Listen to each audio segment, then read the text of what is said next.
A barefoot woman stood in the middle of a November night in Chicago. Her face was bruised. Her lip was split and bleeding. She held an 8-month-old baby tightly against her chest on the Michigan Avenue Bridge. Her eyes dimmed. Her knees buckled. Mother and child tipped toward the railing. 20 meters away, the door of a black Escalade flew open. A man in a black suit sprinted out. A $3,000 suit dropped to its knees on the dirty bridge. He grabbed them both in the instant they were falling.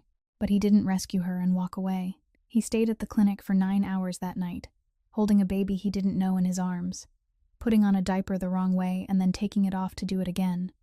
And at 4 o'clock in the morning, he softly sang "Fly Me to the Moon" down the hallway, so the little girl would fall asleep on his shoulder, his suit lapel smeared with baby drool. He was the kind of man the entire Chicago underworld feared, but that night, he was only a man holding a baby who wasn't his, and refusing to let go. The woman on the bridge had run from a devil. Someone had beaten her until she no longer dared to look into any man's eyes. She ran into the cold night with nothing but a torn backpack, and a child who was the only reason she was still breathing. And then she collapsed into the hands of another devil. But this kind of devil knew how to sing her baby to sleep. 5 years later, they had 3 children. Stop for 1 second. Let that sentence sink in. This is their story, and it'll make you cry in a way you won't see coming. If this story touched you, please hit like so more people can hear it. Share it with someone you think needs to believe in love, and subscribe to the channel so you don't miss the stories that come next. To understand why Audrey Holloway stood on that bridge in the middle of a November night, barefoot, bruised, holding her 8-month-old daughter as if she were the last thing left in the world, you have to go back 6 years, back to a small town called Decatur, in Illinois, where everything began. Audrey Pennington grew up in a 1-story house at the end of a quiet street. The kind of house where the paint had been peeling since last year, but there was no money to fix it. Where the front yard grass grew past knee height because no one cut it. Her father left when she was 4. No letter, no birthday calls, not a single return. She had no memory of him except for one old photograph her mother kept in a drawer and never took out. Her mother, Diane Pennington, worked night shifts as a nurse at the county hospital. She worked from 7 in the evening to 7 in the morning, came home as Audrey was getting ready for school, slept a few hours, then got up to cook, do laundry, and check homework. Diane never said she was tired in front of her daughter. Never cried, at least not where Audrey could see. She owned a silver bracelet, nothing expensive, just a plain silver band her mother had given her the day Diane graduated from nursing school. She wore it every day, while washing dishes, while mopping hospital floors at 3 in the morning. And every night before leaving for work, she sat beside Audrey's bed, turned the bracelet around her wrist, and said the same sentence. "You deserve to be loved the right way, Audrey. Never accept less than that." Audrey heard those words probably 1,000 times. So many times she memorized them without truly understanding them, until it was too late. When Audrey was 19, Diane went to the doctor for a persistent cough. The results came back as stage 3 breast cancer. The next 2 years were hell. Chemotherapy, radiation, hair loss, vomiting. Nights when Diane was in so much pain she bit into her pillow and made no sound because she was afraid her daughter might hear. Audrey dropped out of school and took a part-time job at a grocery store to help pay for medication. At 21, Audrey stood alone in the Decatur funeral home, in front of her mother's casket. No one came except a few of Diane's former co-workers and a neighbor who used to give Audrey cookies when she was little. No father, no relatives, just Audrey, 21 years old, standing there with her hand wrapped around the silver bracelet the nurse had removed from her mother's wrist before closing the casket, and the feeling that the entire world had walked out of the room at once. She sold the house in Decatur. It was just enough to pay off the remaining hospital debt and buy a bus ticket to Chicago. She had no plan beyond 2 changes of clothes, $400 in her wallet, and the vague idea that a big city would offer more chances.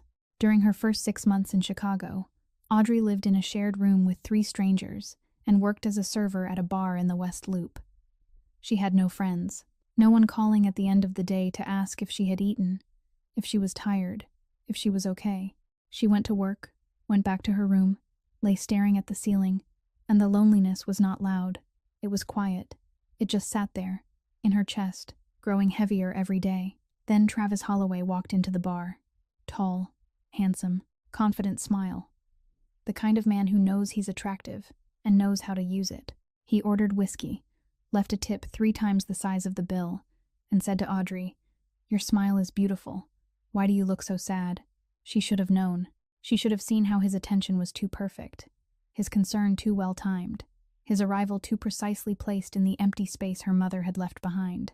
But when you've lost everything, when you have no one left in the world, the first person who says, "I'm here," can look like the entire world, even when that person is a trap. Travis said he worked in financial consulting, said his father was influential, said he wanted to take care of her, protect her, give her the family she had never had. He bought flowers every week, picked her up after late shifts, moved her out of the damp shared room into a larger apartment. 8 months later, they were married. A small ceremony at City Hall. No one on Audrey's side, because there was no one to invite. She signed the prenuptial agreement Travis's lawyer handed her, 30 pages thick, without reading it, because Travis said it was just a formality, because she trusted him. And she did trust him, because she was lonely enough to believe anyone who said exactly what she needed to hear. Looking back later, Audrey said the signs were there from the beginning. The way Travis always wanted to know where she was. The way his face tightened when she spoke to male coworkers. The way he said, "You don't need to work anymore, I can handle it," in a tone that wasn't an offer but an order. But she didn't see it, or didn't want to see it, because seeing it would have meant losing the only person she had left. And the trap closed faster than she ever imagined. In the first month after the wedding, Travis didn't hit Audrey. He didn't need to. He controlled her. That was more dangerous than fists, because it arrived slowly, gently, wrapped in concern so thoroughly that the victim didn't realize she was being shut in until the door was already locked. In the first week, Travis told her she should quit her job at the bar. "You're working too much, and I don't want you exhausted. I can take care of it." Audrey thought that was love. In the second week, he took her phone and checked her messages. "I just want to know who you're talking to. Husband and wife shouldn't hide things from each other." Audrey thought that was trust. In the third week, she realized she wasn't in contact with anyone outside the apartment anymore. Old coworkers' numbers were deleted. Social media was locked. Travis kept the bank card, handed her cash each week, just enough to buy food, and he checked every item on every receipt. She didn't have a car. She didn't have a driver's license, and the apartment they lived in was on the 12th floor of a high-rise on North Michigan Street. 12 floors, far enough that no one would hear anything. In the third month, Travis came home after dinner with business partners, carrying the haze of alcohol. Audrey had forgotten to iron the white shirt he'd told her to. That was the first time. A slap. Fast, hard, so sudden Audrey fell off her chair. She sat on the floor with her hand pressed to her cheek, staring up at Travis, not understanding what had just happened. He stood there for 3 seconds. Then he dropped to his knees, held her, and cried, "I'm sorry. I'm sorry. I don't know why I did that. I swear I'll never do it again." He bought flowers the next day. He booked dinner at a French restaurant. He fastened a platinum necklace around her neck. And Audrey forgetting him, because she thought everyone messed up sometimes. Because her mother was gone and there was no one left to call. Because she had no one else but Travis. And because losing him felt like the same thing as absolute loneliness. But the second time came faster. 1 week later, the rice was a little too salty. Travis knocked the whole plate to the floor, then punched her in the stomach. The third time, she looked at a man on television for too long. Travis dragged her by the hair from the living room into the bedroom. The fourth time, she asked to visit her mother's grave in Decatur. Travis threw a glass at the wall 10 centimeters from her head. Every time, there was a reason. Every time, Travis could explain why it was her fault. And every time, he apologized afterward, bought gifts, turned gentle for a few days, and then hit her again. That spiral never stopped. It only spun faster. The space between the beatings shortened. The apology gifts got cheaper. The reasons got thinner. Until there didn't need to be a reason at all. Travis got drunk every night. Whiskey, bourbon, anything. When he was drunk, he became someone else. Clouded eyes, slurred voice, heavy hands. When he was sober, he was perfect Travis Holloway again, the son of federal judge Howard Holloway, wearing a suit, shaking hands with partners, smiling brightly at parties. No one knew. No one wanted to know. Audrey called the police exactly once. The night Travis beat her so badly she vomited blood into the kitchen sink. 2 officers came, looked at the luxury apartment, looked at Travis in polite sleepwear, then looked at Audrey with a gaze she'd never forget. They made a call, not to the station, but to Judge Holloway. 15 minutes later, they left. No report, no record. One of them came back and whispered to Audrey at the door, "You should be more careful. Don't make your husband angry." That night, Travis punished her for daring to call the police. And Audrey understood that the system she thought would protect her was the very thing that kept her trapped. After that, Audrey learned how to use makeup to cover bruises. Not the kind of makeup people do for fun. This was a survival skill. She knew which foundation could hide a 3-day bruise, which one could hide a 7-day bruise. She knew how to use green concealer to neutralize purple, then lay skin-toned foundation over it. She knew how to wear sunglasses indoors without being questioned. She knew how to smile when every rib hurt. She lived like that for 2.5 years. 2.5 years hiding behind foundation and a false smile. Then Audrey got pregnant, and everything changed. Not because Travis stopped, but because now there was someone else inside her. Travis hit her even when she was pregnant. One night, in the 6th month, he was so drunk he could barely stand, and he kicked her straight in the belly because she dared to lock the bedroom door. Audrey went down on the kitchen floor, curled up, both hands over her stomach, feeling the baby kick inside her. Still kicking, still alive.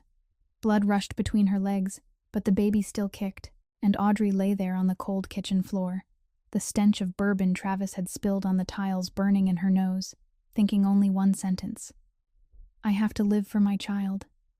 She wasn't weak. Don't ever think she was weak. She was surviving. There's a difference between the two. Weak is giving up. Surviving is enduring every day, every hour, every minute, until the day you can get out. And from that night on the kitchen floor, Audrey didn't pray to be rescued anymore. She started planning how to rescue herself. Zoe was born in March, healthy, weighing 3.2 kilograms, crying so loudly, the nurse laughed and said the baby's lungs were excellent. Audrey held her child on the hospital bed, looked at that wrinkled, flushed little face, and for the first time in 3 years, she cried over something that wasn't pain. She named her Zoe, meaning life, because life was the only thing she had left. And from the day Zoe was born, the plan Audrey had been carrying since the night she lay on the kitchen floor began to move from thought into action, slowly, inch by inch, so secret that not a single breath was allowed to go wrong. Travis gave Audrey cash every week to buy things for Zoe: diapers, formula, clothes, medicine. He checked the receipts, checked the change, counted every dollar. But Travis never bought anything for his child himself. He didn't know how much a pack of diapers cost, how many dollars a can of formula was, or how cheap the least expensive newborn outfit at Target could be. And Audrey used that indifference. Every day, she added $5, $10. She said the diapers cost $12 when they really cost $10. She said the formula was $17 when it was actually $14. The difference was small, not enough for Travis to suspect anything, but enough that after 4 months, Audrey had $340. She hid the money in a small zip bag, shoved deep into the bottom of a backpack, the old backpack from her college years that Travis never looked at, pushed far behind stacks of blankets and pillows in the closet. $340. It sounded small, but it was 4 months of trembling every single day, her heart pounding every time she slid a $5 bill into the zip bag at the bottom of the backpack, afraid Travis would open the closet, afraid he would count the change again, afraid he would see it in her eyes as she hid it. During those 4 months, every day could have been the last if he found out. $340, not enough for one decent night in a hotel in downtown Chicago, but it was the price of her freedom. In the backpack, besides the money, Audrey prepared 2 sets of clothes for Zoe: 4 diapers, 1 bottle, half a can of formula, Zoe's birth certificate that she'd stolen from the drawer of Travis's desk while he slept off his drinking, and her mother's silver bracelet. The bracelet Diane wore every day. The bracelet Audrey had taken from her mother's wrist at the funeral home in Decatur, the only thing that still connected her to the person who had loved her without conditions. She didn't have a passport because Travis kept it. She didn't have a driver's license because Travis wouldn't let her take the test. She didn't have a credit card because everything was in his name. She didn't have her own phone because Travis controlled the only one in the apartment. She had nothing but that backpack. Every night, after Travis passed out drunk, Audrey lay in bed and recited bus routes in her head. Route 11 from North Michigan heading south, Route 6 going west. The last bus left at 12:30 in the morning. She repeated them again and again, like memorizing the most important exam of her life. Because this truly was the most important exam she'd ever face. One wrong step, and Travis would find out. And that time, she knew he wouldn't just hit her. Audrey waited for the moment. And the moment came on the night of November 12th. Travis came home at 11 at night, so drunk he kicked the door open instead of turning the handle. The smell of bourbon flooded the living room. He threw the bottle at the wall, glass exploding less than 10 centimeters from Audrey's head. Zoe was asleep in the crib in the bedroom and woke up screaming. And Travis did something he'd never done in 3 years. He turned toward the crib. He stepped toward Zoe. His eyes were clouded, his hand gripping the crib rail, his voice growling, telling her to shut the baby up. Audrey didn't think. Her body moved before her mind did. She rushed forward, placed herself between Travis and the crib, her back to him, both hands gripping the rail to shield Zoe. Travis punched her in the back of the head. She fell forward, her face slamming into the crib rail, her lips splitting, blood running down her chin and dripping onto Zoe's blanket. But she didn't move back. For the first time in 3 years, she didn't move back. She stood there, blood on her mouth, looking straight into Travis's eyes, and in her gaze was something he'd never seen in her before. Not fear, determination. Travis staggered, cursed a few more times, then collapsed onto the living room sofa. 2 minutes later, his snoring filled the apartment. Audrey stood frozen for another 10 minutes, counting every breath, making sure he was deep asleep. Then she wiped the blood from her mouth with her sleeve, took the backpack from the closet, wrapped Zoe in a thin blanket, strapped her to her chest, and went out the back door. It was 11:47 at night. She wasn't wearing shoes, not because she forgot, but because her shoes were on the rack by the front door, right next to the sofa where Travis was sleeping. The old apartment's wooden floor creaked with every step. If she went to get the shoes, she'd have to cross the living room, past Travis. One creak at the wrong moment, one step too heavy, and he'd wake up, and everything would be over. She chose bare feet. It was 2 degrees Celsius outside. The November wind in Chicago cut into her skin like knives. But between shoes and the lives of a mother and her child, Audrey didn't need to think long. She stepped into the November night of Chicago barefoot, carrying her baby. She didn't know where she was going. She only knew she couldn't go back. The first step onto the sidewalk outside the building almost made Audrey turn back, not because of Travis, but because of the cold. The 2 degrees Celsius cold of Chicago in November wasn't ordinary cold. It didn't arrive gently. It attacked. It bit into the soles of her bare feet like hundreds of tiny needles striking at once, piercing skin, flesh, bone. The first step hurt.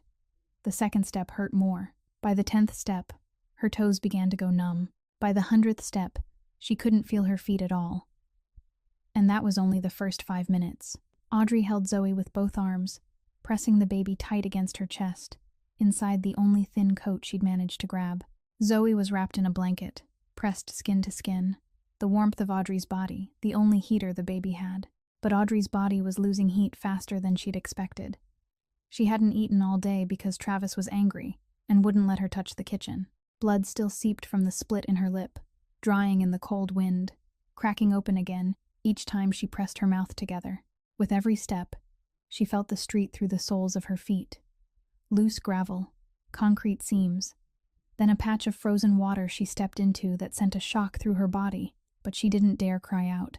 She didn't dare stop, because she knew if she stopped, if she sat down for even 1 minute, she wouldn't be able to stand again. 4 kilometers from the building to the nearest bus stop. 4 kilometers sounded short, an ordinary walk of about 45 minutes. But barefoot, in 2-degree weather, with cutting wind, holding an 8-month-old baby, lips bleeding, the body of a woman malnourished for 3 years, those 4 kilometers stretched as long as an entire lifetime. Audrey walked and tried not to think about her feet. She thought about her mother. She thought about Diane Pennington, the woman who worked 12-hour night shifts, and still came home to cook for her child without ever complaining of being tired. Her mother had walked farther than this. Her mother had endured more than this. And her mother hadn't given up. Audrey wouldn't either. She thought about Travis. It was midnight now. He was drunk to the point of unconsciousness. But alcohol wears off. If he woke at 2 in the morning and found Audrey and Zoe gone, he'd call his father. His father would call the police. The police would find her within a few hours. That was all the time Audrey had. A few hours. She thought about Zoe. She looked down. The baby was asleep. Eyes closed. Lips slightly parted. Tiny breaths warming Audrey's chest. Zoe didn't know anything. She didn't know her mother was running. She didn't know the world outside was freezing. She didn't know there was blood on her blanket. She only knew her mother was holding her, and that was enough. She trusted her mother completely, and that blind trust weighed more than any backpack, heavier than any pain in Audrey's feet, because it meant Audrey wasn't allowed to fall. The bus stop came into view at 12:20 in the morning. Audrey could barely feel her feet anymore. She looked down. The soles were dark red and bruised, scraped in places, oozing blood mixed with dirt. The last night bus was parked there, pale yellow light spilling through its windows. The driver was a middle-aged man with dark skin and a baseball cap. Audrey stepped onto the bus, and the driver looked at her, looked closely, the bruised face, the split lip crusted with dried blood, bare feet, dirty and red, a baby wrapped in a thin blanket. 1 second, 2 seconds. He didn't ask for a ticket. He didn't ask where she was going. He didn't ask what had happened. He just nodded once and looked forward. Sometimes kindness isn't a grand act. Sometimes it's just a nod at the right moment from a stranger who asks no questions, because he understands the answers wouldn't change anything, but the nod might. Audrey sat in the back row, holding Zoe, trembling. Not trembling from the cold anymore, trembling from relief, trembling from fear. Trembling because she'd just done the thing she'd planned for 4 months, and still couldn't believe she'd truly done it. The bus carried her toward downtown Chicago. She got off on Michigan Avenue at 1 in the morning. She stood on the sidewalk, looking at a city of 8 million people, and didn't know where to go. She knew no one. She had no phone. She had no address to head toward. Her plan ended at the bus stop. After that was emptiness. She started walking along the Chicago River. No destination. Just walking. Because standing still was colder. Because stopping was more frightening. Because if she didn't move, she would collapse right where she stood. The wind off the river slapped her face like an open hand. 2 hours. 2 hours walking along the river, holding Zoe, bare feet on frozen concrete, and her body began to say goodbye. The ringing in her ears came first. A high, thin sound, like a mosquito, then louder, swallowing every other sound. The wind disappeared. The traffic disappeared. Only the ringing remained. Then her vision blurred. Her field of sight narrowed from the edges, as if someone were drawing a black curtain inward from both sides. Her feet carried her onto the Michigan Avenue Bridge, though she didn't remember arriving there. Her knees began to shake. Not from the cold, from a body that no longer had enough blood, enough energy, enough of anything to keep her upright. She tried to grab the railing. Her hand slipped. Numb fingers couldn't grip. In her mind, all thoughts vanished except one sentence repeating over and over like a heartbeat slowing down. Don't drop the baby. Don't drop the baby. Don't drop the baby. She pulled Zoe tight against her chest. Both arms locked, and her knees buckled. Everything went black. She didn't know that 20 meters away, a man had just looked up from his phone. Beckett Crane sat in the back seat of a black Escalade, eyes fixed on his phone screen, scrolling through a contract his attorney had sent 30 minutes earlier. The late-night meeting had just ended. Leo Marsh drove in front, silent as always, taking his boss home along the familiar route over the Michigan Avenue Bridge. An ordinary night. An ordinary city. Nothing worth looking up for. But Beckett looked up. Later, he would think about that moment every day for the rest of his life. He didn't know why he looked up. Maybe it was the streetlights reflecting off the window. A little too bright. Maybe it was instinct. Maybe it was something deeper. Something he never believed in and still couldn't explain. As if the universe forced him to look at that exact moment, in that exact place, in that exact second. He saw a figure on the bridge, staggering, holding something to her chest, a baby. He focused through the glass. The woman was going down, her knees buckled, her body tipping toward the railing. If Beckett had kept his eyes on his phone for 5 more seconds, he wouldn't have seen anything. Leo would have driven over the bridge, gone home, and the next morning the news would have carried a small line about a woman and a baby found on the Michigan Avenue Bridge.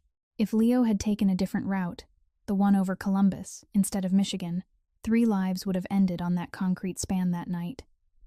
But Beckett looked up, and the reason he looked up, The reason his body reacted before his brain could catch up was connected to a 9-year-old girl who fell on a staircase 22 years ago, connected to blonde hair, laughter, and a shout of Beck that he still heard every month when he visited the nursing home.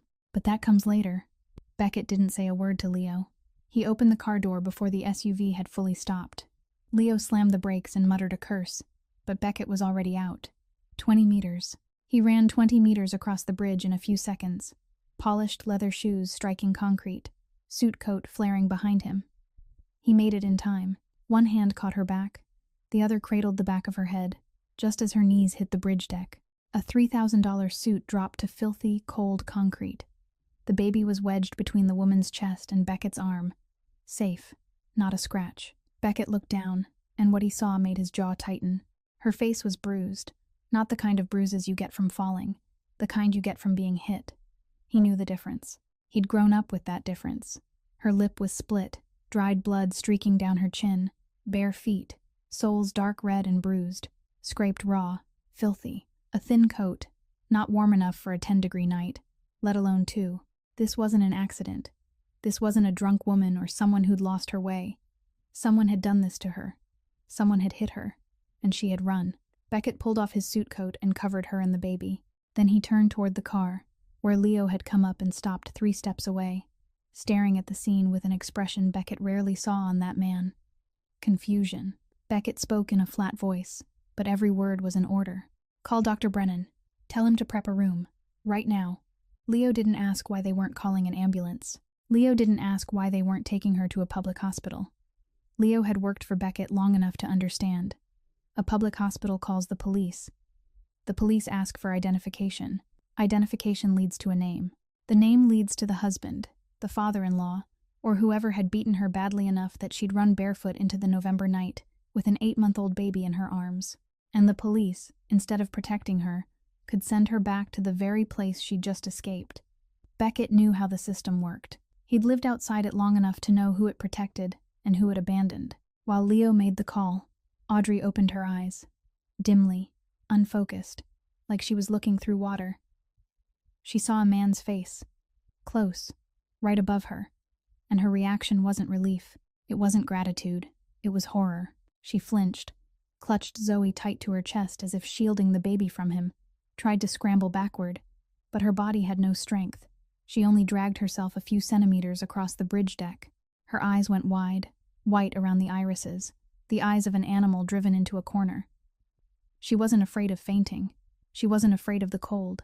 She was afraid of him, afraid of a man's hands, afraid of a man's face close to hers. Because for 3 years, every time a man's face came near, it meant pain. Beckett recognized it immediately. He'd seen that look before, in his mother's eyes, 22 years earlier, when she had crumpled on the kitchen floor and his father stood over her. The look of someone so used to being hit that the first reflex at the sight of a man is fear. And it cut into Beckett's chest in a way he hadn't braced for. He, the man Chicago wouldn't dare meet in the eye, was making an exhausted woman terrified simply because he was a man. He stepped back. 1 step. 2 steps, far enough that she wouldn't feel threatened. Then he lowered himself and sat down on the bridge, level with her eyes, not standing over her, not looking down at her. His voice dropped, slow, 1 word at a time, like he was speaking to a panicked child. I won't touch you if you don't want me to, but you need a hospital. Your baby needs you awake. Let me help. Audrey looked at him. Her breathing was shallow, fast, steam rising from her mouth in the cold night. Her eyes were still afraid, but somewhere inside that fear, deeper than fear, there was something else. Exhaustion. Exhaustion so complete there wasn't enough strength left to be afraid. And for the first time in 3 years, a man asked her before touching her. Not ordering, not grabbing her wrist, not deciding for her, asking, "Let me help." She nodded, slightly, almost invisible. Then her eyes closed, and she lost consciousness again. But this time Zoe was still safe in her arms. And Audrey wasn't lying on cold concrete anymore. She was in the arms of a stranger whose name she didn't know. And Beckett Crane, the man who never stayed for anyone, the man whose life had taught him that involvement meant weakness and weakness meant death, stayed that night. Dr. Brennan's clinic sat on the 2nd floor of an old building on West Randolph Street, No sign outside, no listing anywhere, known only to those who needed to know. It was where Beckett took his people when they couldn't go to a hospital. Tonight, for the first time, he brought someone who wasn't his. Dr. Brennan, 60 years old, silver hair, hands still steady from his years as a military surgeon, didn't ask a single question when he saw Beckett carrying an unconscious woman and Leo following with the baby in his arms. He only said, "Put her on the bed," and then he went to work. The results came back within 30 minutes, and every number told a story without a single word. Hemoglobin 6.8, when normal should be above 12, meaning she was so severely anemic her body barely had enough oxygen to function. 2 cracked ribs, old injuries, not fully healed, meaning she'd had her ribs broken at least weeks earlier and never received treatment. Hypothermia, malnutrition. Her body was like a machine that had run out of fuel long ago but kept crawling forward because there was a baby in the back seat. Dr. Brennan said she needed a blood transfusion immediately. IV fluids, iron supplementation, and monitoring for at least 48 hours, possibly longer. He turned to Beckett and asked the same questions his nurse had asked earlier, questions Beckett had answered with a shake of his head. "Are you her husband?" "No." "Family?" "No." "Is there anyone I should call?" "Family? Friends? Anyone?" Beckett was silent for 3 seconds, then said, "There's no one. There's no one." Those 3 words weighed more than every number on the lab report that night. Heavier than hemoglobin 6.8, heavier than cracked ribs, because those things medicine could treat. But no one, no doctor could fix that. A 27-year-old woman and an 8-month-old baby, and no one in the world. Dr. Brennan took Audrey into the treatment room. Zoe was checked quickly, completely healthy, not a single scratch, warm from being pressed against her mother's chest all night. Then Zoe was brought to the waiting area, where Beckett Crane, the man whose name the entire Chicago underworld knew, sat on a hard plastic chair under fluorescent lights, staring at the baby in Leo's arms like she was a bomb that could go off at any moment. Leo looked back at his boss with the same expression, the 2 most powerful men in the room, and neither of them knew what to do with an 8-month-old baby. At 1:30 in the morning, Zoe started to fuss. The crying began small, then grew, then turned into a scream. Leo held her, his face calm but his body rigid, like he was holding explosives. "Want me to call someone?" Leo asked, his voice steady to the point of being fake. Beckett looked around. The waiting room was empty. 1 in the morning. No one there but them. No woman to ask for help. No free nurse. He looked at Leo, looked at Zoe crying louder and louder, then said, "Google how to calm a baby." And Leo Marsh, a man who'd handled situations most of humanity never wanted to imagine, pulled out his phone and actually Googled how to calm a crying infant. At 2 in the morning, Zoe was hungry. Beckett opened Audrey's backpack, the old canvas bag with the broken zipper, and found inside a bottle and half a can of formula. He read the instructions on the label. 30 milliliters of warm water for 1 scoop of powder. The first time he mixed it, it was too thick. Zoe spat it out, frowned, cried harder. Leo reread the instructions from his phone. Beckett mixed it again. The second time, the ratio was right. Zoe drank and went quiet immediately, eyes closing, tiny hands wrapping around Beckett's index finger, holding tight, as if her whole world had collapsed into a single finger, and Beckett looked at his hand. That hand had done things he didn't want to think about. Things that made people fear him, made an entire city bow its head. But this baby didn't know. She didn't know what that hand was or what it had done. She only knew it was warm, and she held on because it was the only thing she had right now. That trust wasn't frightening. It was heavy, heavier than anything Beckett had ever carried. At 3 in the morning, Zoe needed a diaper change. Beckett had never changed a diaper in his life. The first time he taped it on backward, the diaper facing the wrong way. The second time it slipped off the moment he picked Zoe up. The third time, after Leo Googled again and showed him a diagram, Beckett got it right. He looked at the result, then at Zoe, and said very seriously, "If the guys ever find out about this, I'm retiring." Zoe laughed. She didn't understand a thing, but she laughed. And Beckett, the man Chicago wouldn't dare look in the eye, almost laughed with her. He sat back down with Zoe in his arms. She lay against his chest, her ear over his heart, her eyes starting to droop. And in that moment, Beckett looked at Zoe's pale blonde hair, at the tiny hand gripping the lapel of his suit, and he saw Molly, his sister.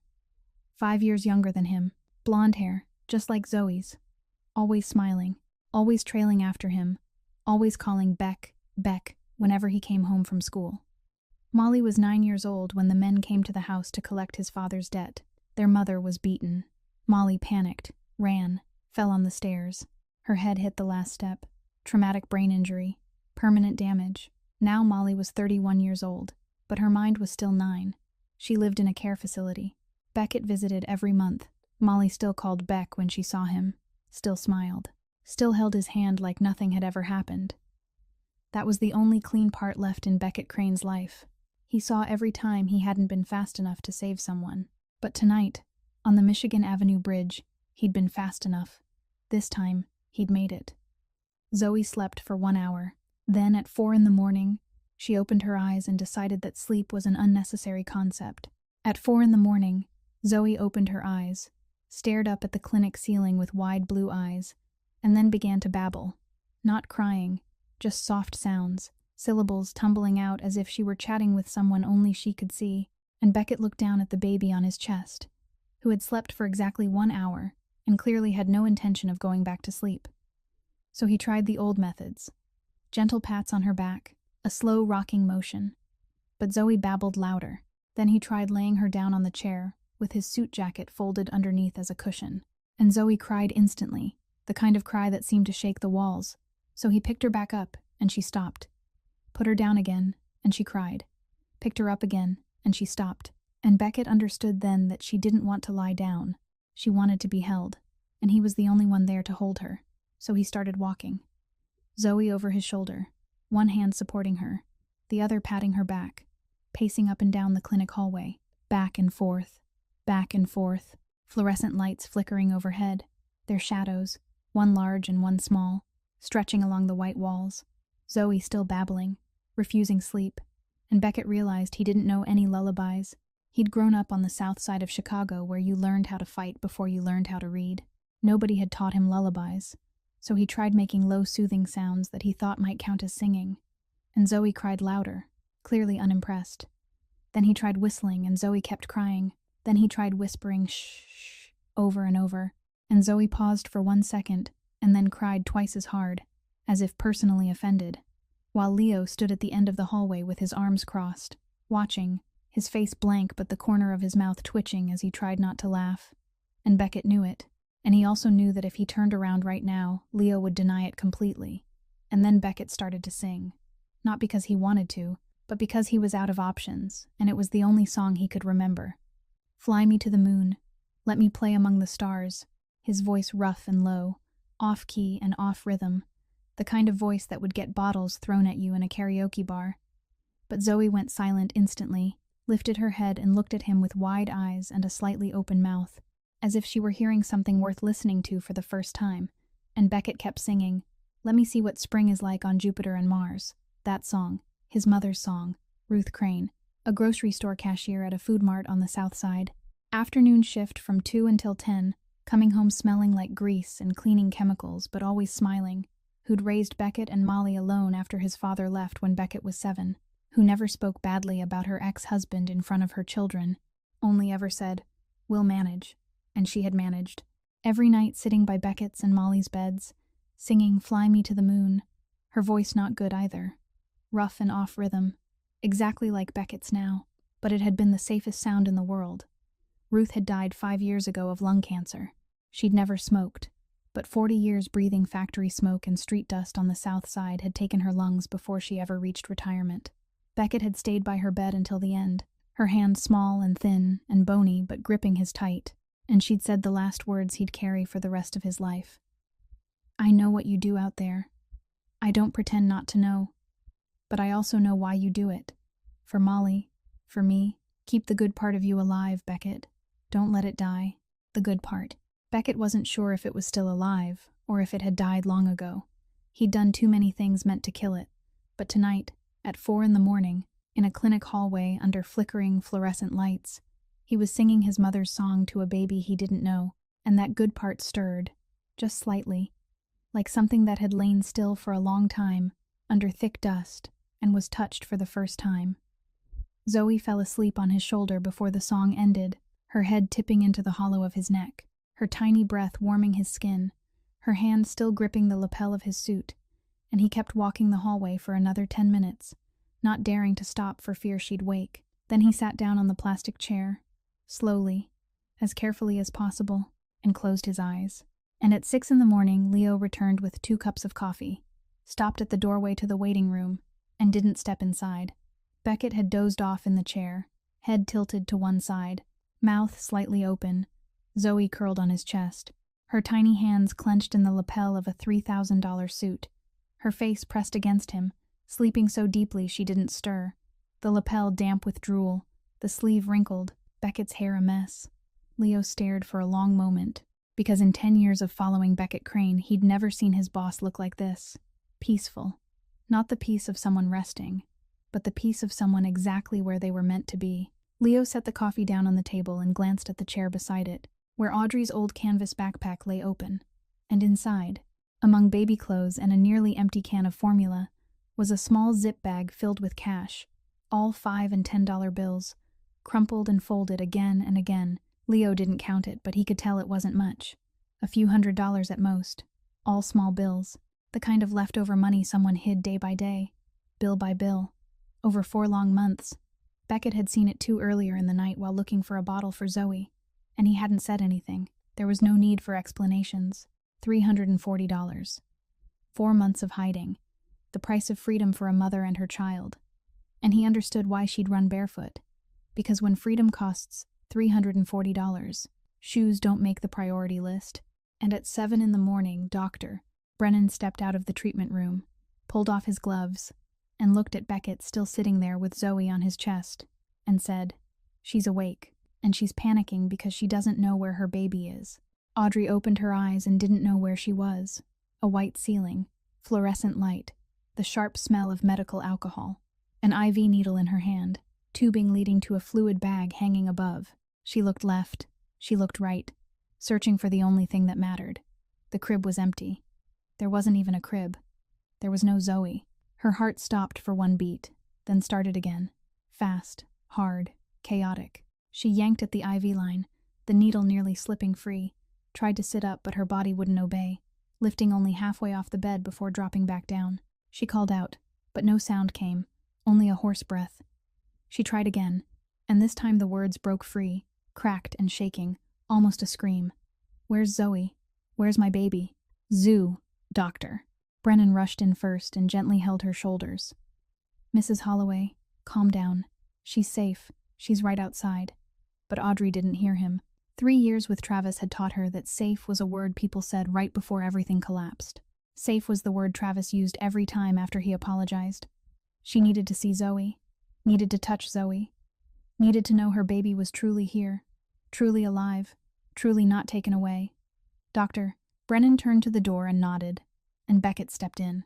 He didn't look like he had on the bridge, that blurred shape through water and darkness. His suit was wrinkled, like it had been crushed and put back on. His sleeves were rolled up to the elbows. The left lapel held a damp stain that Audrey would later learn was Zoe's drool. There were shadows under his eyes. His hair was tousled, a faint roughness along his jaw from a night without sleep. And on his shoulder, Zoe was asleep. Her head rested against his neck, one hand gripping his lapel, the other hanging loose, her mouth slightly open, asleep so deeply she knew nothing. Safe. Truly safe. Audrey saw her daughter, and everything inside her broke at once. She cried. Not the kind of crying where tears simply slide down your cheeks. The kind that erupts from deep in the chest, from the place where she had forced everything down for 3 years. Fear, pain, loneliness, despair. All of it bursting loose at once like a dam giving way. She reached both hands toward Zoe, shaking so hard she could barely control her fingers. Opening, closing, opening again. Her lips forming words that wouldn't come, nothing but tears and broken breaths. Beckett stepped to the side of the bed. He placed Zoe into Audrey's arms. Gently, slowly, carefully supporting the baby's head the right way, with the practiced precision of someone who had carried this child for 9 hours and learned how to keep her head in the right position after nearly getting it wrong 4 times. Then he stepped back. 1 step, 2 steps, far enough from the bed that Audrey wouldn't feel crowded. He remembered her eyes on the bridge, He remembered how she had recoiled at the sight of a man's face. He wouldn't let that happen again. Audrey held Zoe. Held her so tightly, Doctor. Brennan had to remind her to be gentle because the IV line was pulling taut. She didn't hear him.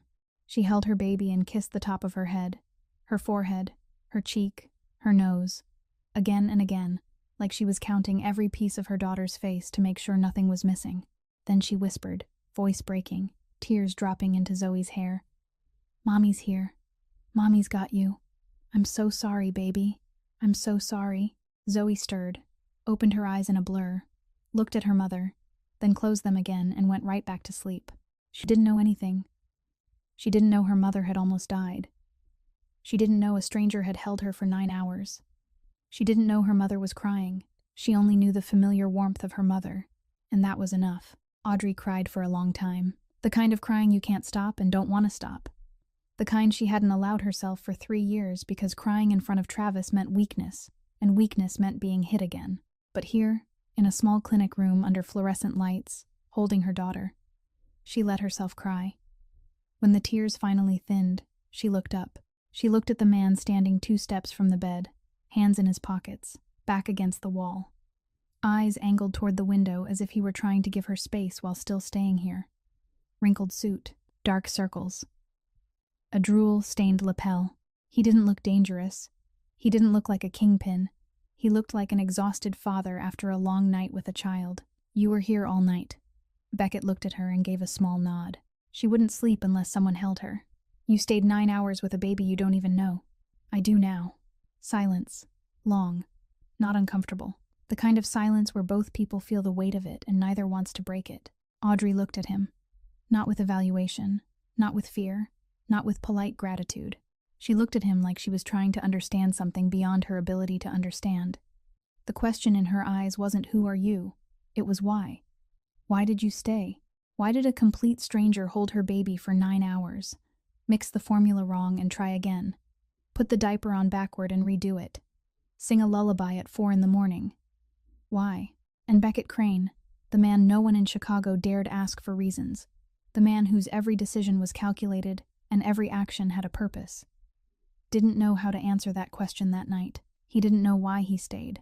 He only knew that when Zoe held his finger at 2 in the morning, when she looked at him with blue eyes exactly like her mother's, when she fell asleep on his chest and gripped his lapel like it was the safest thing in the world, something inside him, something he'd believed had died a long time ago, since the night Molly fell on the staircase, since the day his mother closed her eyes, year after year living in the dark, that something had suddenly taken a breath again.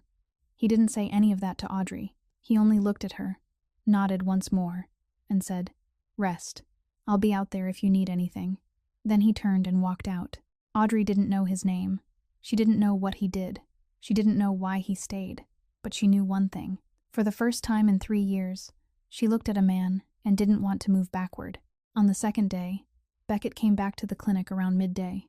He brought a bag of food from a Vietnamese pho place on Argyle Street, because that morning Dr. Brennan had said she needed iron urgently. Beef, bone broth, leafy greens, and beef pho was the closest thing that packed all of that into one bowl. He also brought a smaller bag, inside it a set of baby clothes, a yellow onesie with a little duck on it.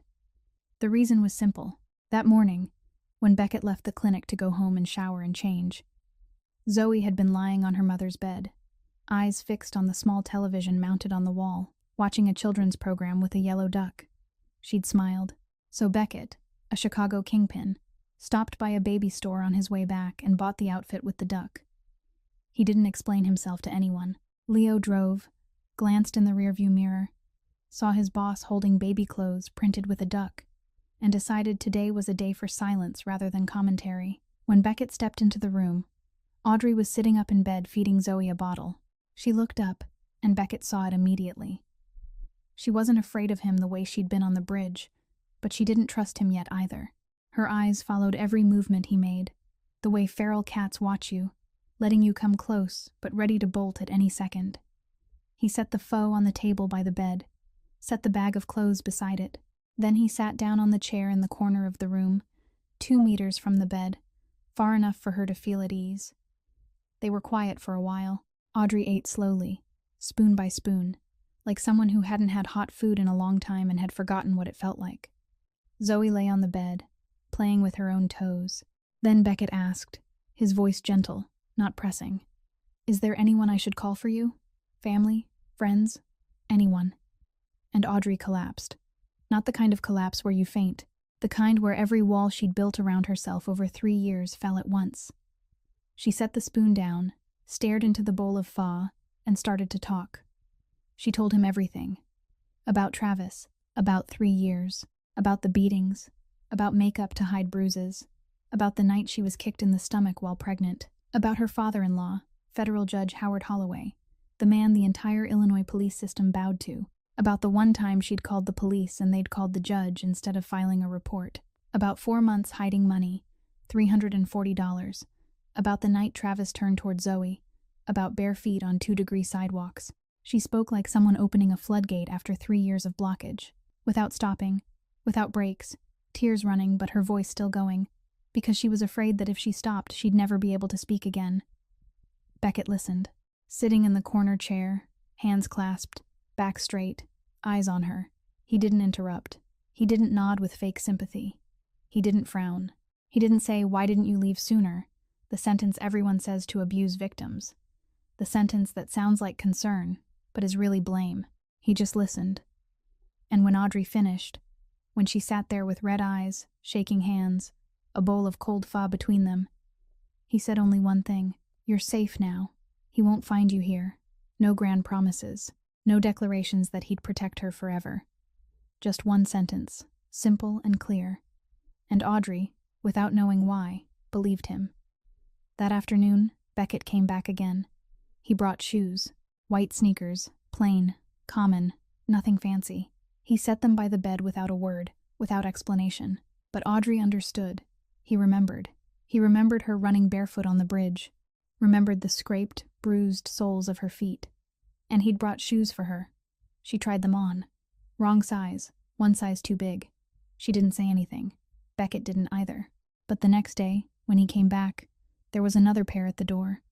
Same style, same color, the right size, set there without a single word. Travis Holloway had given Audrey a diamond ring on their wedding day. That ring had been a mark of ownership, a "you belong to me," a shackle wrapped in precious metal. Beckett Crane gave Audrey a pair of sneakers that fit, left at the door, without saying anything. Those shoes didn't say "you belong to me." Those shoes said, "I remember your feet hurt." And for the first time in her life, Audrey understood the difference between possession and care.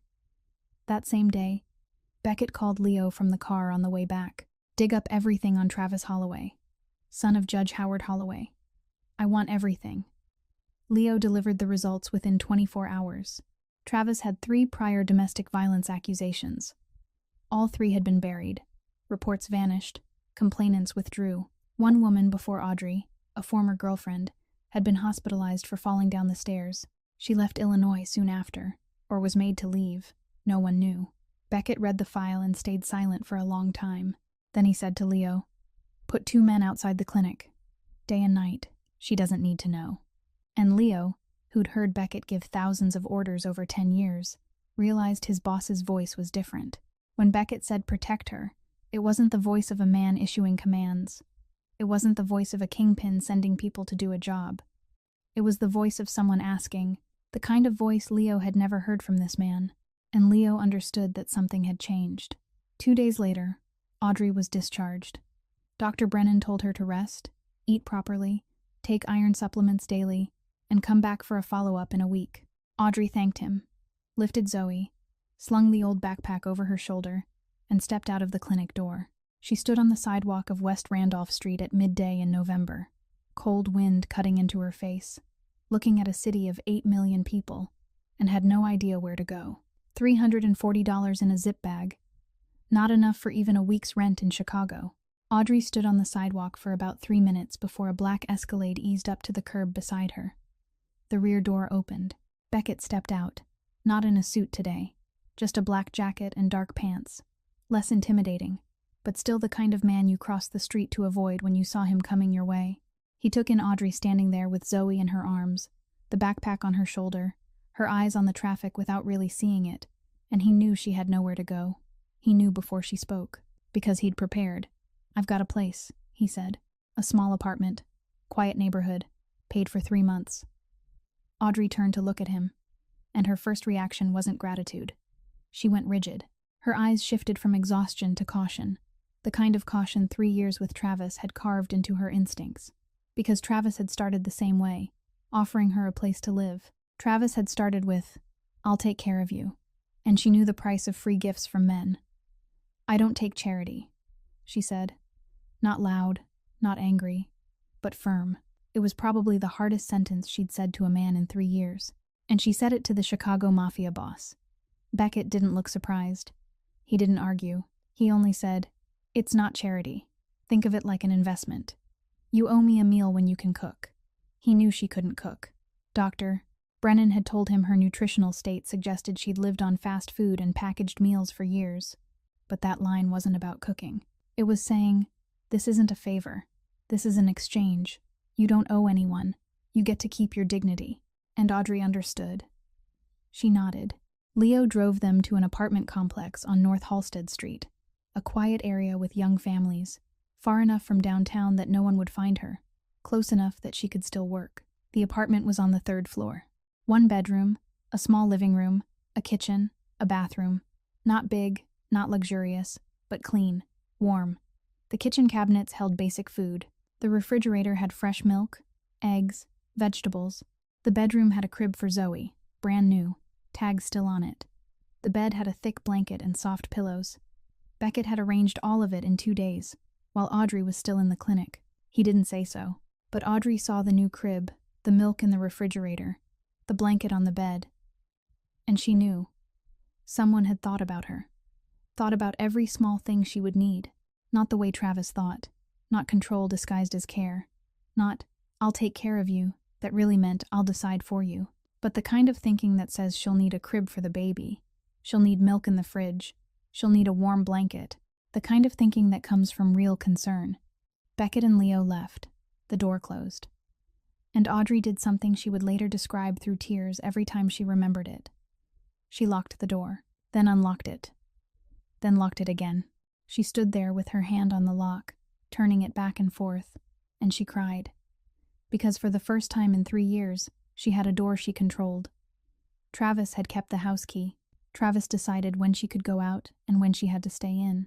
For 3 years, she hadn't had the right to lock or unlock any door. But this apartment, the key was in her hand. She locked it. She opened it. She decided. It sounded small, didn't it? A lock. But for someone who'd been imprisoned in her own home for 3 years, that lock was freedom. She stood in the middle of the living room holding Zoe and cried. This time she wasn't crying from pain. She wasn't crying from fear. She was crying from relief. Because for the first time, she had a safe place. In the first weeks, Beckett came 2 or 3 times a week. There was always a specific reason. Food because the refrigerator was getting low. Iron supplements because Dr. Brennan had instructed it. More clothes for Zoe because the baby was growing fast. He never stayed long. He never touched Audrey unless she touched him first. Every time he wanted to hold Zoe, he asked. Always asked. "Can I hold her?" 7 words. Every time. Never forgetting. He hired a lawyer for Audrey. Not a lawyer from the underworld. A civil attorney who specialized in domestic violence. An office on LaSalle Street. A Harvard degree. Someone who had won cases against senior judges. Beckett paid. But his name wasn't on anything. The file carried only Audrey Holloway. Divorce proceedings began, along with a petition for a restraining order. He helped her find a job. A receptionist position at a construction company on Wacker Drive. A legitimate company in the Crane Holdings network. Completely clean operations. Good co-workers. Hours that let her pick Zoe up from daycare. Audrey went to work on her first day wearing the white sneakers Beckett had brought the second time, the pair in the right size, and she started leaving small notes on the apartment table for Beckett. Handwritten, her pen strokes slightly shaky. Thank you for the milk for Zoe. Thank you for the medicine. Thank you for the shoes. Small scraps, torn from a cheap notebook, written in blue ballpoint ink. Beckett never answered a single note, but he kept every one. All of them. Folded them and put them in the desk drawer in his Crane Holdings office. Leo saw it once when he brought in a file. saw his boss carefully folding a small note and placing it into the drawer beside 3 others. Leo looked at Beckett with an expression he didn't bother to hide. The look of a man who knew his boss was done for. Completely. Beyond saving. Audrey was learning how to be safe. Day by day. Lock by lock. Note by note. But she still hadn't learned how to trust. To trust a man being kind to her without a purpose. To trust that kindness could exist without a price attached. And Beckett. He was about to need more patience than any deal he'd ever negotiated in his life. In the 3rd week, the apartment door lock jammed. Audrey twisted the key again and again and couldn't get it open, and she had to call Beckett because she didn't know who else to call. He arrived within 20 minutes, without bringing a repairman, without calling anyone. He took off his jacket, rolled up his sleeves, pulled an old tool kit from the trunk that looked like it had been with him for years, and crouched in front of the door to take the lock apart with a screwdriver. Audrey stood behind him holding Zoe, watching the Chicago kingpin kneeling on the hallway floor of an apartment building, fixing a door lock with a screwdriver, and she asked, "You know how to fix locks?" Beckett didn't look up. Grew up on the South Side. Everything breaks. You learn to fix it, or you live with broken things. 15 minutes later, the lock opened. He didn't call a locksmith to replace it. He went out and bought a new lock himself and installed it that afternoon. 2 locks, 1 main and 1 secondary, because he said 1 lock wasn't safe enough. Audrey didn't know what he meant by safe, but she didn't ask. In the 4th week, Beckett brought over a baby car seat. Brand new, a good one, proper safety standards, he said. It belonged to a coworker. Their kid outgrew it. Audrey thanked him and strapped it into the stroller. That afternoon, Leo told Dr. Brennan when he stopped by the clinic to pick up medication for his boss. What coworker? He ordered it online at 3 in the morning. I saw the browser history. He was comparing 3 different car seats, reading reviews, watching crash test videos. 3 in the morning. Dr. Brennan looked at Leo. Leo looked back. Neither of them said anything else, but both of them understood. In the 2nd month, Beckett taught Audrey how to drive. She'd never had a license because Travis wouldn't let her take the test. So Beckett drove her to an empty lot in the southern suburbs, parked an old sedan he'd bought for her, then sat in the passenger seat and coached her. Audrey gripped the steering wheel, hands shaking. She pressed the gas too hard. The car lurched forward and slammed straight into a trash can in the corner of the lot. Beckett sat still for 3 seconds, then said with a completely straight face, "That trash can had it coming." Audrey looked at him. Then she smiled, just a little, the corner of her mouth, but real. And Beckett, the man Chicago didn't dare joke with, almost smiled back. They practiced for 2 more hours. Audrey hit another trash can and nearly drove into a fence. By the end, she managed to park, only off by about a meter. Beckett called that progress. Leo sat in the Escalade parked at the edge of the lot, shaking his head for the full 2 hours. In the 3rd month, Audrey began learning how to cook. She watched YouTube, a simple tutorial for pasta, the kind of tomato sauce noodles anyone could make. The first meal she cooked for Beckett, the pasta clumped into one sticky mass. The sauce burned black on the bottom of the pot, smoke filling the kitchen. Audrey stared at the plate of pasta that looked like a natural disaster and wanted to cry. Beckett sat down at the table, picked up his fork, and ate all of it. Every bite, no grimace. When he finished, he said, "It's good." Leo stood by the table, looked at his own plate, looked at Beckett, looked back at the plate, then said, "I ate already." And Audrey laughed, really laughed, from her belly, the kind of laugh that made her whole body shake, eyes narrowing, the sound filling the small kitchen. The first time she'd laughed like that since her mother died. She couldn't remember the last time she'd truly laughed. But it was here now, in a smoky kitchen, over burned pasta, and she laughed until tears ran down her face, and she didn't care. Zoe grew fast. 8 months became 9, then 10. She started crawling, then pulling herself up, then falling, then standing again. And Zoe loved Beckett. Not the slow kind of love. The instant love children have for the person who makes them laugh. Beckett sat on the floor playing with blocks with Zoe, patient enough that Leo stood outside the door and couldn't believe what he was seeing. Zoe handed Beckett a crayon and he drew on paper. Then Zoe took the crayon and drew on Beckett's face. A blue line across his cheek, a red line on his forehead, a yellow dot on his nose.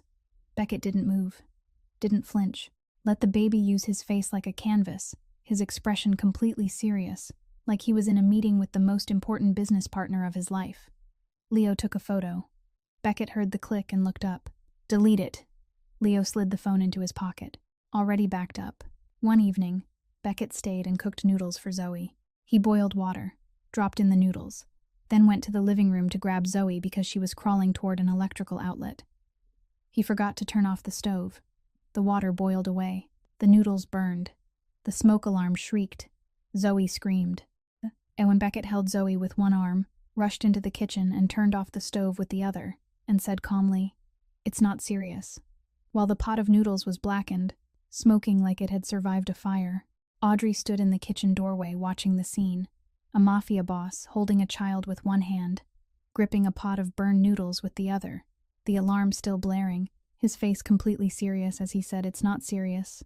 And she laughed until tears spilled, laughed until her stomach hurt, laughed until she had to sit down on the floor because her legs wouldn't hold her. This wasn't a movie. There was no kiss in the rain, no candles, no wine, no romantic background music, just burned noodles, crayon marks on a face, and a mafia boss hitting trash cans while teaching her to drive. But that was love, the real kind, the messy kind, the kind no one could script.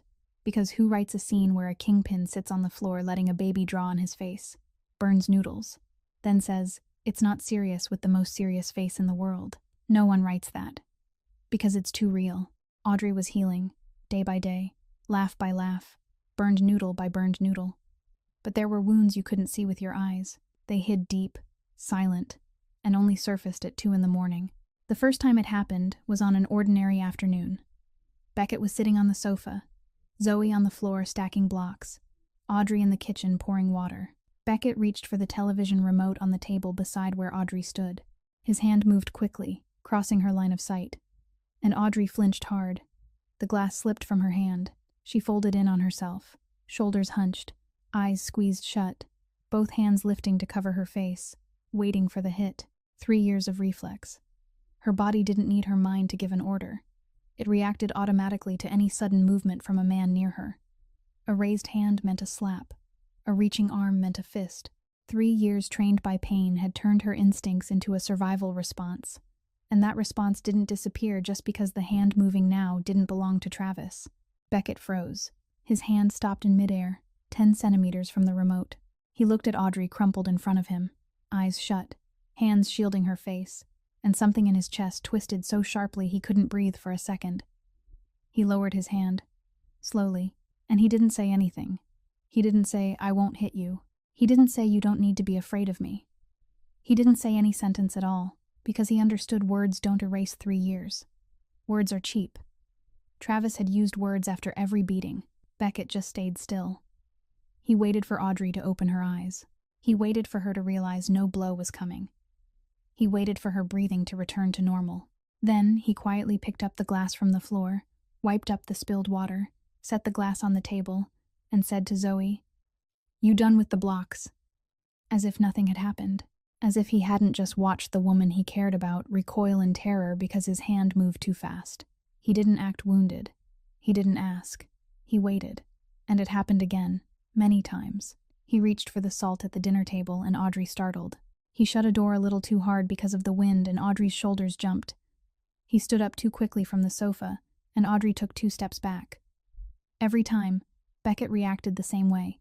Stop. Lower his hand. Wait. Continue as normal. No hurt pride. No anger. No, why are you like this? Because he knew why. And he knew the only thing that could heal that reflex wasn't words. It was time. It was hundreds of times a hand moved and no blow followed. Hundreds of times a door closed and no shouting came.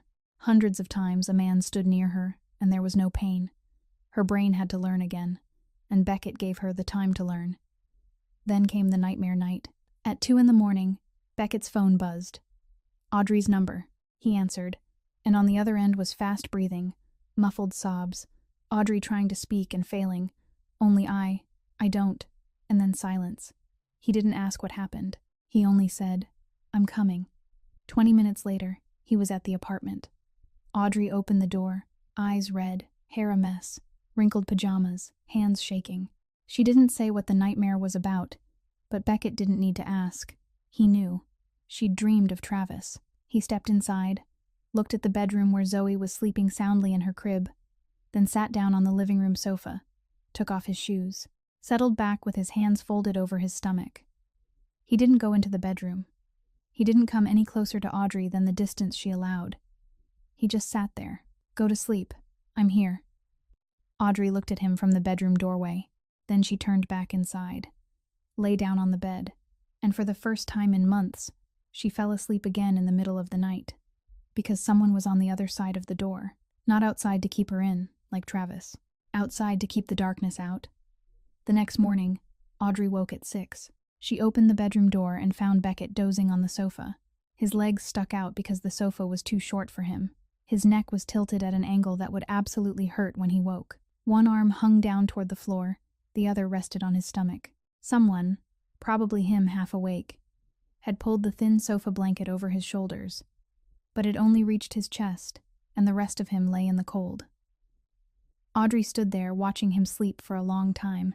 Then she went to the bedroom closet, took the thick blanket from her bed, came back out, and draped it over him, gently, carefully, so she wouldn't wake him. Her hand brushed his shoulder through the blanket, only for a moment, light as wind, but it was the first time she had touched him on purpose.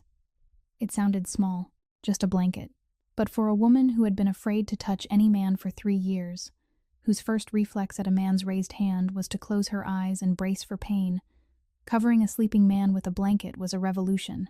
It was the first step on the long road from fear to trust. After that, everything changed, slowly but surely, like ice melting. Not loudly, just dripping, one drop at a time. 4 months after the night on the bridge, on a Sunday afternoon, Audrey pushed Zoe's stroller on a walk through the neighborhood park. Beckett walked beside her, hands in his coat pockets, matching her pace. The March wind was softer than November, but it still carried cold. They walked along the paved path past bare trees, saying nothing. Then Audrey slipped her hand into Beckett's, lightly, shaking. Her fingers were cold and thin, sliding between his fingers, and she held on. Not tight, just enough to say she was here, he was here, and she was choosing this. Beckett didn't squeeze back. He held her hand, just enough. Not more, not less. Enough for her to know he wasn't going anywhere, but not so tight she felt held, because he understood that for Audrey, the difference between holding hands and being held was that she could pull away whenever she wanted. Zoe had started saying "bae" more clearly the week before. Not his name, but close enough. Whenever she heard footsteps outside the apartment door, she would toddle out, fall, stand up again, toddle faster, open her mouth and call "bae," arms lifted to be picked up. Beckett picked her up every time, looking to Audrey first, asking with his eyes, and only then lifting Zoe. And every time Zoe called "bae," the corner of Beckett's mouth twitched, the smallest movement you'd miss if you weren't watching. But Leo saw it, and Audrey saw it too. Audrey was falling in love. She knew it. She knew it in the way her heart beat when she heard the Escalade pull up outside. She knew it in the way she started cooking on the days he came, even though the noodles still burned. She knew it in the way she watched him hold Zoe and felt something warm uncurl in her chest, something she'd believed had died long ago. And for the first time, that thought didn't make her afraid. 6 months after the night on the bridge, Beckett asked Audrey to go to dinner. Not the kind of dinner where he brought pho to a clinic room or sat eating burned noodles at a small kitchen table. A real dinner. 2 people. No Zoe.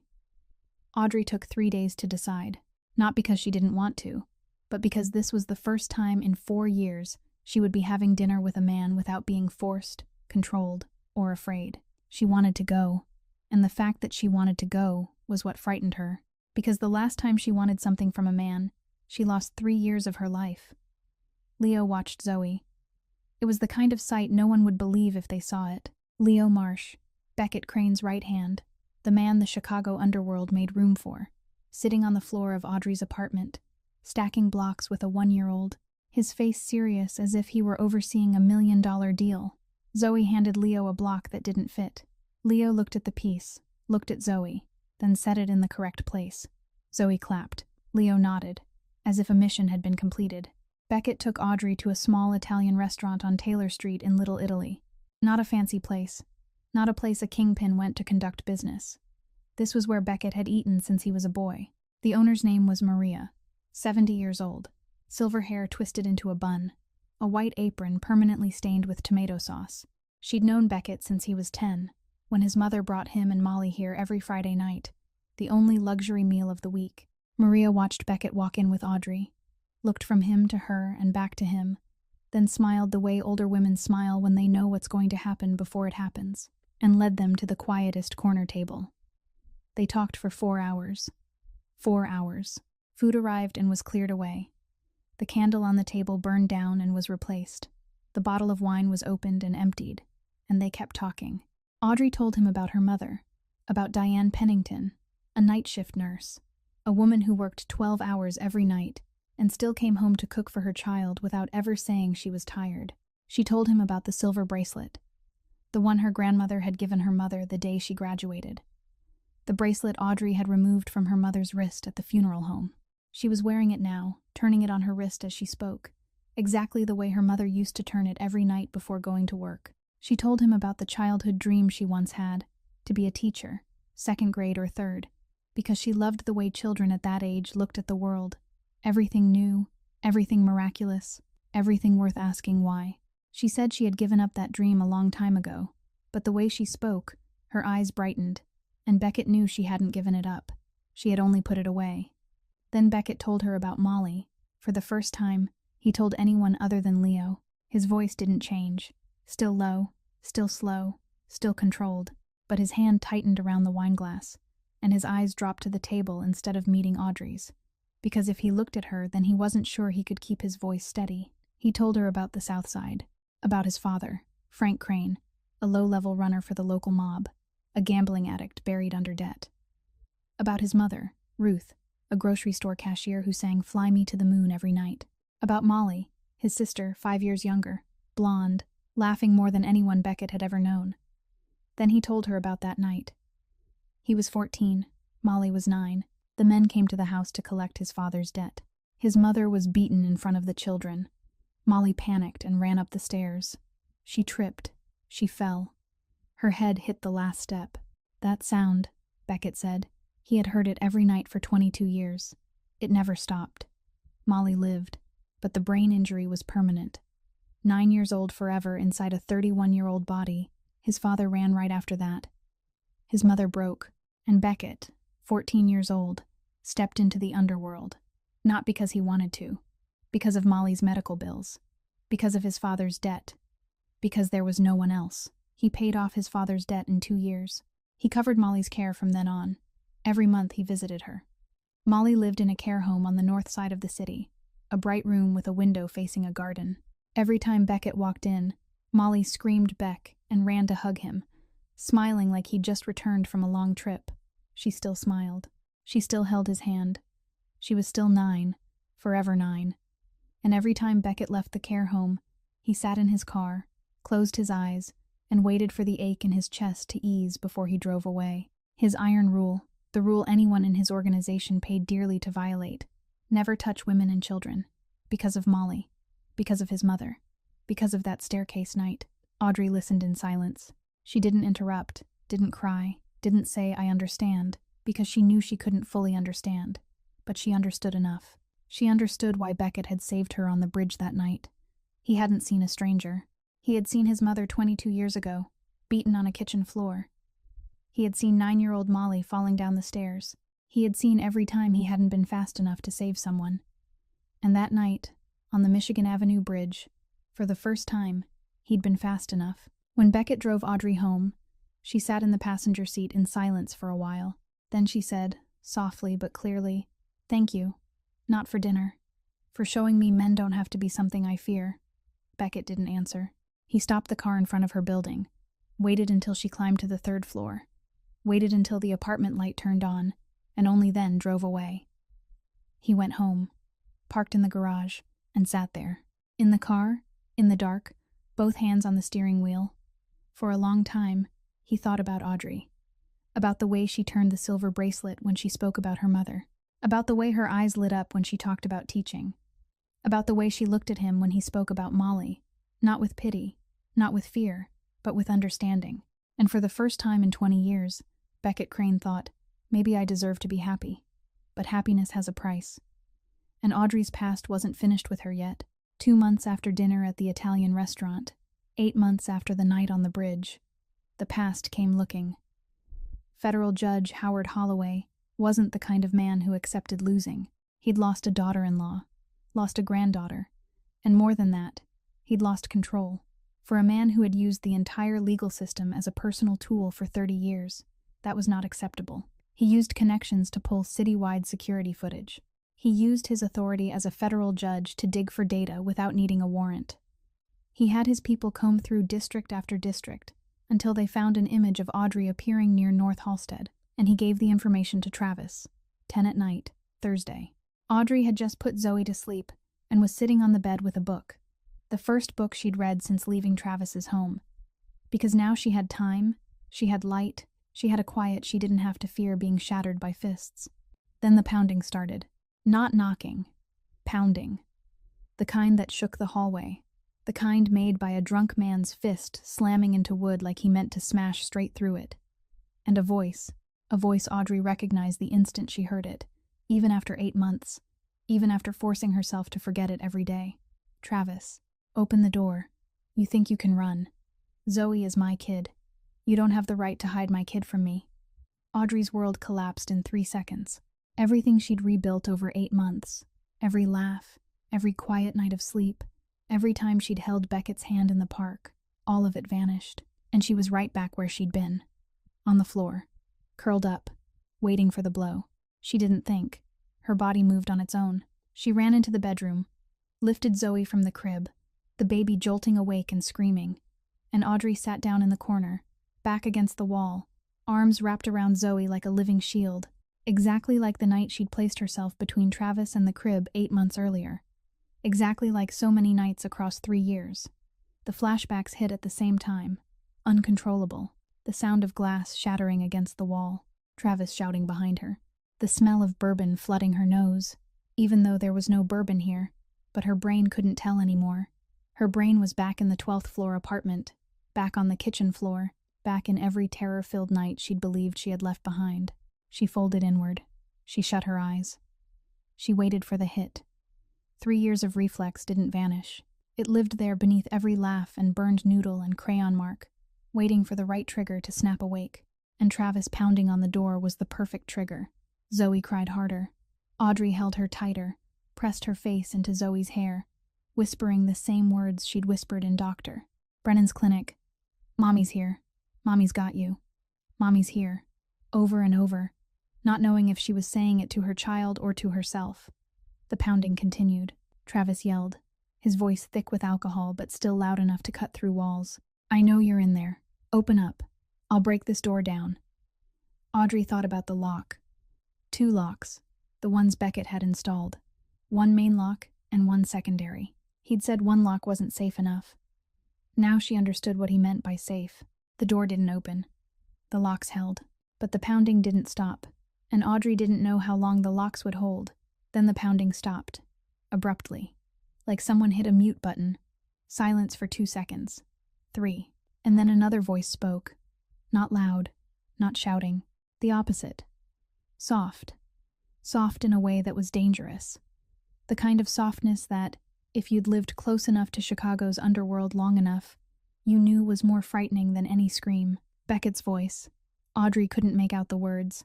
Through a closed door, through Zoe's crying, she caught only the sound of it, the rhythm, the tone, slow, 1 word at a time. Flat. And Travis, who had been screaming like a madman 3 seconds earlier, went completely silent, not a sound. Audrey sat in the bedroom corner holding Zoe and listened to that silence. And she cried, not from fear. She'd done enough of that. She cried from relief, because for the first time in her life, someone was standing between her and the monster. For 3 years, Audrey had stood alone between Travis and Zoe, blocking him with her own body, with cracked ribs and bruises and a split lip. No one came. No one stopped him. She called the police, and the police called the judge, and the judge called back and called it a family matter. She screamed and no one heard. She endured, and no one knew. For 3 years, every beating, she took it alone. But tonight, in the hallway outside the door she was hiding behind, someone was there. Someone was blocking. A voice that could make Travis Holloway, a man who'd beaten his wife for 3 years without anyone daring to stop him, go silent, as if the world had hit mute. And that sound, Travis going silent, that sudden silence after 8 months, was the most beautiful sound Audrey Holloway had ever heard. More beautiful than Zoe's laughter. More beautiful than Fly Me to the Moon at 4 a.m. Because it was the sound of, "You're not alone anymore." Outside the door, Beckett Crane was looking straight into Travis Holloway's eyes. And Travis, for the first time in his life, felt afraid. Beckett didn't hit Travis. He didn't need to. There are men who are dangerous because they hit, and there are men who are dangerous because they don't have to. Beckett stood 1 step away from Travis, arms relaxed at his sides, and said, very softly, so slowly that every word landed clear, "Call your father. Ask him the name Beckett Crane. Then decide whether you want to stand here any longer or whether you want to leave." Travis was still drunk, but survival instinct woke up faster than reason. He stared at Beckett, then at the 2 men behind him he hadn't even noticed arrive, then at the empty hallway, because it was 10 at night and no one was going to stick their head out after hearing fists on a door and a man screaming. Travis pulled out his phone, his hand shaking, and dialed his father. Federal Judge Howard Holloway answered after 2 rings. Travis said the name, and on the other end there was silence for 3 seconds.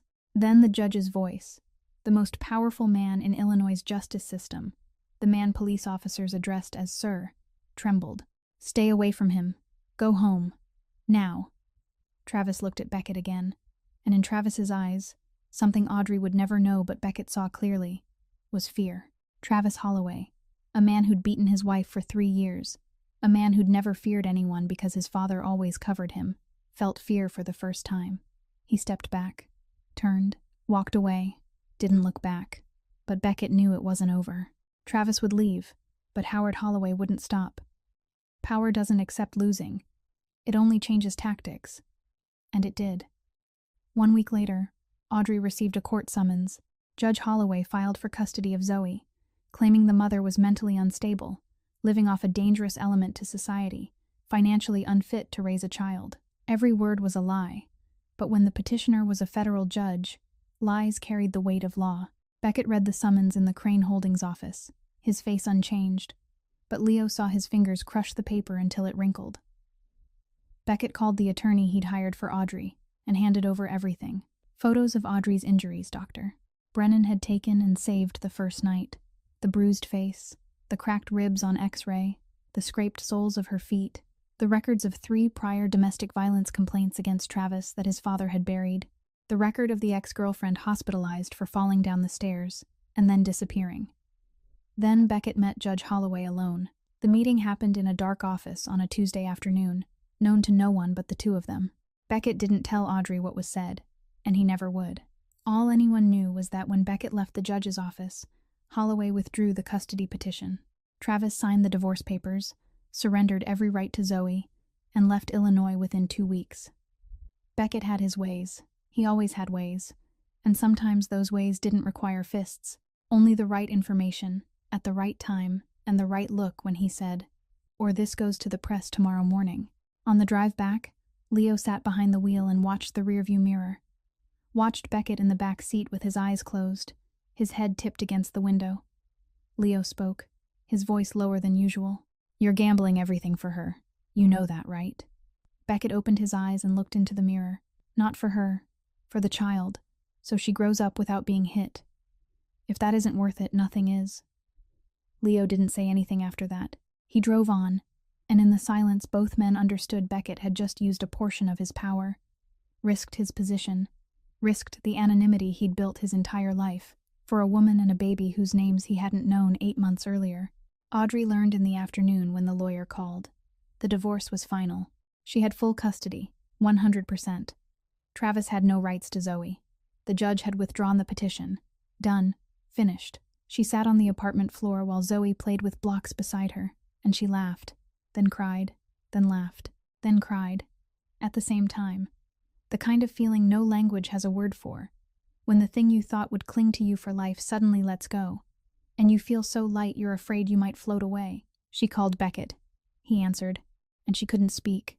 She only cried. A long silence. Breathing. Tears. Then Beckett said, his voice low and slow and softer than Leo had ever heard it. "You're free now, Audrey." 3 words. "You're free now." And Audrey cried for 10 more minutes before she ended the call. That night, Beckett came to the apartment. Zoe was asleep. Audrey opened the door, her eyes swollen and red, but her gaze was different. No fear, no caution. She looked straight at him and asked, "Who are you, really?" Beckett stood in the doorway, silent for a long time. Then he told the truth. Not all of it, but enough. Enough for her to understand he wasn't an ordinary businessman. Enough for her to know what the name Beckett Crane carried in this city. Enough for her to have a choice, to stay or to leave. Audrey listened, quiet. Then she said, her voice steady, her eyes not looking away, "I'm not afraid of you. I've been afraid enough in my life, and you're the only person who makes me feel safe." And Beckett Crane, the man Chicago wouldn't dare meet eye to eye, the man whose every decision was cold calculation, the man no one could see inside because he never allowed it, was seen that night, truly seen.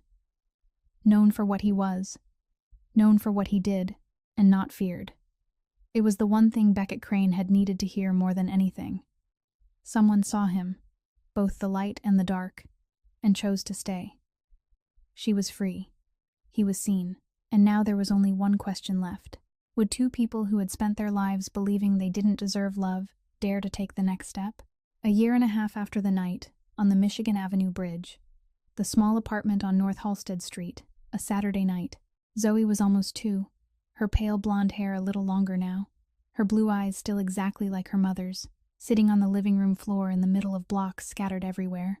She picked up a star-shaped piece, studied it, then threw it straight at Beckett's leg. Not angry throwing, the kind of throwing toddlers do because it's funny, because the sound of plastic thudding against an adult's shin is satisfying. Beckett looked at the piece on the floor, looked at Zoe grinning wide, then looked at Audrey in the kitchen pouring tea. And he knew this was the moment. He took a breath. Then he went down on one knee, not to pick up the block. One knee, in front of Audrey, in the middle of a living room cluttered with children's toys, under the soft yellow light of a small apartment. Audrey turned, teacup in hand, and stopped. The cup froze in her fingers. Beckett pulled a small box from his jacket pocket, opened it. Inside was a silver ring. Simple. No diamonds. No gemstones. Just smooth, polished silver, catching a quiet shine under the lamp. The kind of ring Travis Holloway would have sneered at because it wasn't worth 1/10 of the diamond ring he'd given Audrey on their wedding day. But that diamond ring had been a cuff. This silver ring was a choice. Beckett looked up at Audrey, and for the first time his voice wasn't fully controlled. It trembled, only slightly, but enough for Audrey to notice, because she had learned to read every smallest shift on a man's face for 3 years just to survive, and that tremble told her he was afraid. Beckett Crane, the man all of Chicago feared, was afraid she would say no. "I'm not perfect," he said. "I'm never going to be perfect. I've done things you know about, and things you don't. And by any standard the world sets, I don't deserve you." But that night on the bridge, when I held Zoe, when she grabbed my finger at 2 a.m, for the first time in my life I wanted to be better. Not for me, for you, for Zoe. I'm not asking you to save me. I'm just asking to walk beside you. Audrey stood still. The teacup shook in her hand. Tears were already running and she didn't even know when they'd started. Then Zoe toddled over, yelling, "Bay, Bay," wrapped both arms around Beckett's leg while he knelt, lost her balance, flopped onto his thigh, then reached for the nearest block and tossed it at his head. The piece hit Beckett's forehead and dropped to the floor. Zoe laughed. Beckett looked at Zoe, looked at Audrey, and Audrey laughed, laughing through tears, the kind of laugh that shook her whole body, the kind that burst out before she could speak. And the answer was already inside that laugh before she could even nod. She nodded. No diamond ring, no violin, no candlelit restaurant or glittering skyline behind them, just a living room floor covered in blocks, a child throwing toys at the groom's head, and 2 people who once believed they didn't deserve love finding each other in the ruins of their own lives. The wedding happened 6 months later. At Maria's Italian restaurant on Taylor Street, the same place as their first date. 30 people. No more. Audrey's co-workers from the construction company, a few of Beckett's trusted people, Maria crying through the ceremony even though she insisted it was the onions. Leo Marsh stood as best man, wearing a suit for the first time in his life, less comfortable than he was with a gun, but not as terrible as you'd expect. Zoe was the flower girl. She was almost 2.5, dressed in white, handed a small basket full of rose petals to scatter down the aisle.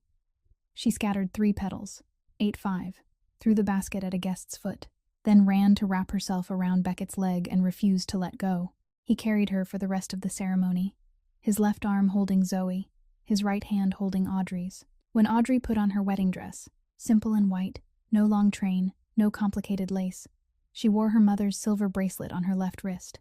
But the bracelet was different today. Brighter, smoother. Audrey turned it, looked closely, and realized someone had had it repaired and polished. The scratches were softened. The surface of the silver was clean again. It was still her mother's old bracelet, but it had been healed. Audrey looked at Beckett. He didn't say anything, but she knew. Somehow he had taken the bracelet, gotten it fixed, returned it, and she hadn't even noticed. Something old, something mended, like her, the first dance. Audrey and Beckett in the middle of the small restaurant, Maria turning off all the lights except for candles, and the song began. Fly Me to the Moon, the song Ruth Crane used to sing every night, the song Beckett had sung at 4 a.m. so Zoe would fall asleep on his shoulder in the clinic hallway. Now it was their wedding dance. Audrey rested her head against Beckett's chest, listened to his heart, and thought of her mother, of the words she used to say every night before leaving for work. You deserve to be loved the right way. Mom, I found it. Leo stood in the corner with a glass of whiskey, his back to the wall, watching Beckett sway slowly with Audrey in candlelight, watching Zoe sitting on Maria's lap, eating more petals, watching his boss smile. A real smile. A smile that reached his eyes, the kind of smile Leo had never seen in 10 years of following Beckett Crane. Leo took a sip of whiskey and muttered under his breath, "Damn Michigan Avenue Bridge." And the story could end here, with the slow dance, with candlelight, with the mended silver bracelet, with Zoe's laughter. But the best part, the part that makes all of it mean something, is 5 years later. 5 years after the night on the Michigan Avenue Bridge, Audrey was 32, Beckett was 41, and their life didn't look like anything either of them had ever imagined. They lived in a 4-bedroom house in the western suburbs of Chicago, a quiet neighborhood, the kind where neighbors say good morning and kids ride bikes on the sidewalk after school. The house had a backyard, and a big oak tree that Beckett was building a treehouse in every weekend. He was building it with his own hands, not hiring anyone, because he'd grown up on the south side and fixing things was a skill he never lost. Zoe was in charge. She was 6, standing under the trunk with her hands on her hips, yelling, "It's crooked, Daddy!" To the left, more left. Beckett, the Chicago kingpin, up in the tree with a hammer, took orders from a 6-year-old and moved it left. Zoe Crane. Not Zoe Holloway anymore. Beckett had officially adopted her 2 years earlier, and the name on her birth certificate now read Zoe Crane. She knew Beckett wasn't her biological father. Audrey and Beckett didn't hide it, because they believed the truth deserved better than any lie, no matter how gentle. But Zoe also knew this. Beckett chose her. Not out of duty, not out of blood, because that night on the bridge, he picked her up, and he never put her down again. She called him Daddy, and every time he heard it, the corner of Beckett's eye twitched, the smallest flicker, the kind only Audrey and Leo noticed, and both of them pretended they didn't. Asher was 3, their second child, black hair like his father's, blue eyes like his mother's, running faster than Zoe and falling 3 times as often, but never crying. Penny was 1, their youngest. Her full name was Penny Diane Crane, Penny for Pennington, Audrey's maiden name, Diane for her grandmother. Audrey named her youngest daughter after her mother, the night shift nurse who used to sing at her bedside and say, "You deserve to be loved the right way." "Mom, I found it, and I named my daughter for you so you'd know." Audrey became a teacher, 2nd grade, exactly the dream she'd had as a child. She stood in front of her classroom every morning and watched 7- and 8-year-olds look at the world as if everything was miraculous. And she remembered that she had once looked at the world that way too, before Travis, before the abuse, before everything. Now she looked again. Beckett was still Beckett. Crane Holdings still ran. But he was shifting it, bit by bit, piece by piece, into legitimacy. Not clean yet, maybe never fully clean, but he was walking that road one step at a time. For Zoe, for Asher, for Penny, for Audrey, for his mother's words. Keep the good part of you. Don't let it die. Every Sunday, the whole family visited Molly. The care home on the north side, a bright room with a window facing a garden. Molly was 36 now, her mind still 9. She still shouted, "Beck!" when she saw him. She still smiled. Zoe called her Aunt Molly, and every week she brought a drawing as a gift. Child drawings. Messy, bright, full of color.